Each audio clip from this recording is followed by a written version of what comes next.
ఎన్టీఆర్ జిల్లా పెనుగంచి ప్రోలు గ్రామంలో శ్రీ గోపయ్య సమేత శ్రీ తిరుపతయ్య అమ్మవారి దేవస్థానంలో రంగుల మహోత్సవం ఘనంగా ప్రారంభమైంది.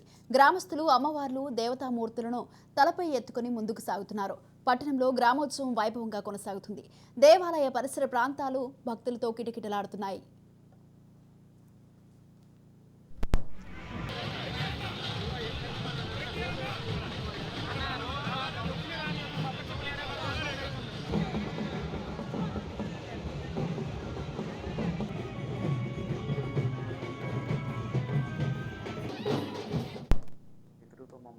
ఇతర దేవతామూర్తుల విగ్రహాలకు ప్రతి 2 సంవత్సరాలకు ఒకసారి రంగులు వేయడం జరుగుతుంది. ఈ కార్యక్రమాన్ని రంగులోత్సవంగా ప్రతి 2 సంవత్సరాలకు ఒకసారి ఒక జాతర రూపంలో మనం జరుపుకుంటున్నాము. ఈ సంవత్సరం ఫిబ్రవరి 1వ తారీఖు అంటే ఈ రోజు ఉదయం 5:54 ఈ ఉత్సవం మొదలైంది. దేవతామూర్తుల విగ్రహాలన్నింటినీ ఊరేగింపుగా తీసుకుని వెళ్లి పెనుగంచిపూర్లో ఉన్న రంగుల మండపం నందు ఉంచడం జరుగుతుంది. అక్కడి నుండి ఎంపిక చేసిన 11 ఎడ్ల బండ్ల సహాయంతో ఒక్కొక్క ఎడ్ల బండిలో ఒక్కొక్క దేవతామూర్తి విగ్రహం ఊరేగింపుగా జగ్గయ్యపేట తీసుకెళ్తాము. అయితే ఈ కార్యక్రమం ఇలాగా ఉత్సవంగా వెళ్తూ జగ్గయ్యపేట వెళ్లేసరికి రేపు అనగా 2వ తారీఖు ఉదయానికి జగ్గయ్యపేటలోని రంగుల మండపానికి చేరుకోవడం జరుగుతుంది. జగ్గయ్యపేటలోని రంగుల మండపంలో ఈ నెల 17వ తారీఖు వరకు దేవతామూర్తుల విగ్రహాన్ని ఉంచడం జరుగుతుంది.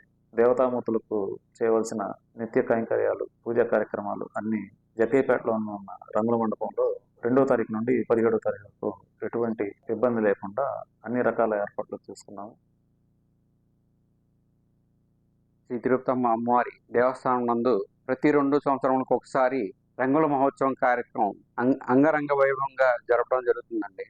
ఈ యొక్క కార్యక్రమం ఈరోజు అనగా ఫిబ్రవరి 1వ తారీఖు ప్రాతకాలం అర్చకుల ఇంటి వద్ద నుండి నివేదన తీసుకువచ్చేసి అమ్మవారికి నివేదనలు గావించి అనంతరం అమ్మవారి యొక్క ముహూర్తం కదిలించే టైంకి ముహూర్తం సమయానికి అమ్మవారిని కదిలించేసి అధికారులు గ్రామ పెద్దల సమక్షంలో అమ్మవారిని అక్కడి నుంచి విడిది నిత్య కళ్యాణ మండపంలోకి తీసుకువచ్చేసి అమ్మవారిని ఆశీర్వాదంగా ఉంచి అక్కడి నుండి దేవాలయం యొక్క అర్చకుల చేతుల మీదుగా అక్కడి నుండి పెనుగంచిప్రోలు విడిది మండపం వరకు ఈ ఉత్సవం అంగరంగ వైభవంగా జరుగుతుందండి. ఆ పెనుగంచిప్రోలు విడిది మండపం వద్ద నుండి జగ్గయ్యపేట రంగుల మండపం వరకు తీసుకెళ్లడం జరుగుతుంది.